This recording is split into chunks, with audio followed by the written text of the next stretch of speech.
Gandhidham zone ગોડાઈ નજીક service road પર truck ચાલકને છરી બતાવી મોબાઈલ ફોન અને રોકડ રકમની લૂંટ ચલાવી હતી. જે લૂંટના 2 આરોપીઓને ગાંધીધામ B ડિવિઝન પોલીસે ગણતરીના કલાકોમાં ઝડપી પાડી લૂંટનો ભેદ ઉકેલી નાખ્યો છે.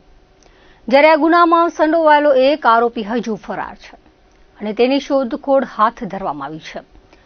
મળતી માહિતી મુજબ ટ્રક ચાલક પોતાની ગાડી ચેક કરી રહ્યો હતો ત્યારે બાઇક પર આવેલા 3 શખ્સોએ તેના પર હુમલો કરી છરીના ઘાએ 2 મોબાઈલ ફોન અને 2000 રોકડ લૂંટી ફરાર થઈ ગયા હતા.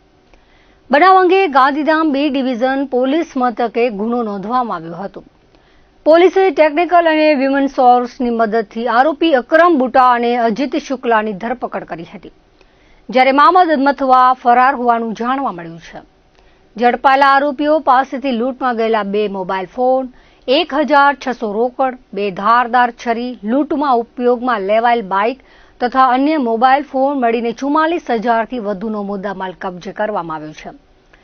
ઉલ્લેખનીય છે કે ઝડપાયેલા આરોપીઓ વિરુદ્ધ અગાઉ પણ લૂંટ, ચોરી, મારામારી, પ્રોહિબિશન સહિતના અનેક ગુનાઓ નોંધાયેલા હોવાનું પણ પોલીસ તપાસ